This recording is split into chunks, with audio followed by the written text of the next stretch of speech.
वांग्याचं भरीत हे सर्वांनाच आवडतं। आज आपण रेस्टॉरंट आणि ढाबा स्टाईल असं वांग्याचं भरीत करणार आहोत। करायला अगदी सोपं आणि खायला एकदम टेस्टी अशी रेसिपी आहे। चला तर मग बघूया त्यात। तर इथे मी 2 वांगी घेतली आहेत। त्या वांग्याचे बाहेरचे जे साल आहेत ते आपल्याला अशा प्रकारे काढून घ्यायचे आहेत। वांग्यांना बाहेरून तेल लावून आपण ही वांगी भाजण्यासाठी ठेवूयात। शक्यतो वांग्याचं भरीत करताना वांगे हे ताजेच घ्यावेत, म्हणजे वांग्याचं भरीत हे अगदी टेस्टी असं लागतं। वांगी आपली भाजलेली आहेत। आता आपण याला लागणारा मसाला तयार करून घेऊयात। 7 ते 8 लसणाच्या पाकळ्या, 1 हिरवी मिरची आणि अर्धा इंच आल्याचा तुकडा हे आपल्याला बारीक करून घ्यायचं आहे। इथे तेल गरम झालं आहे। तेलामध्ये जिरे टाकूयात।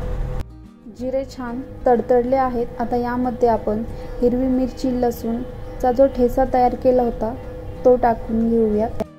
याला आपण छान 1 मिनिटभर परतून घेऊ, म्हणजे त्यातील जो कच्चा वास असतो तो निघून जातो। आता यामध्ये आपण कांदा टाकून घेऊयात। इथे मी 1 मोठा कांदा घेतला होता। कांद्याला छान असं परतून घ्यायचं आहे। कांदा परतल्यानंतर इथे मी 1 टोमॅटो घेतलं होतं ते टाकूयात। टोमॅटोला सुद्धा छान असं परतून घेऊ। हे भरीत करताना तेलामध्ये तुम्ही थोडंसं बटर टाकलं तर अजून याची टेस्ट भारी लागते, पण मी इथे बटर टाकलं नाही। तुम्हाला जर आवडत असेल तर तुम्ही इथे तेलामध्ये बटर सुद्धा टाकू शकता।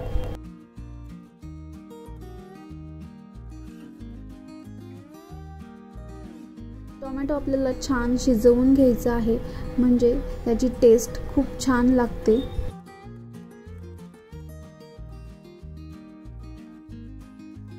आता यामध्ये आपण थोडीशी कोथिंबीर टाकून घेऊया, त्याच्यामुळे टेस्ट भारी येते।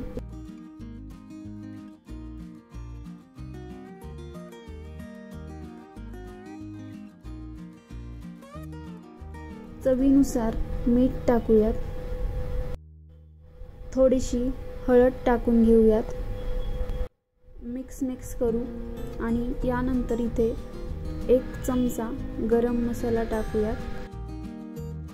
अर्धा चमचा कांदा लसूण मसाला आणि अर्धा चमचा लाल तिखट हे सर्व आपल्याला मिक्स करून घ्यायचं आहे। जर तुम्हाला अजून तिखट हवं असेल तर तुम्ही इथे सर्व पावडर मसाल्यांचं प्रमाण वाढवू शकता। पावडर मसाले छान भाजले गेले आहेत। आता यामध्ये भाजलेली वांगी आहेत ते टाकूयात आणि याला सर्व एकच जीव करून घेऊ। हे सर्व एक जीव झालं आहे। आता यामध्ये आपण पनीर टाकूयात। पनीर हे असं किसून टाकायचं आहे। इथे मी 100 ग्रॅम पनीर टाकलेलं आहे। जर तुम्हाला पनीर जास्त आवडत असेल तर इथं तुम्ही पनीरचं प्रमाण सुद्धा वाढवू शकता। पनीर टाकल्यामुळे याला चव अशी अप्रतिम येते। तुम्ही नक्की करून पहा। आता हे सर्व आपल्याला मिक्स करून घ्यायचं आहे। पनीर टाकल्यानंतर चव एकदम जबरदस्त येते। ही रेसिपी तुम्ही नक्की एकदा करून पहा।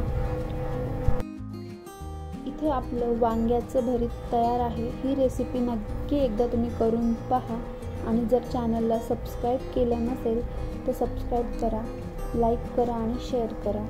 धन्यवाद।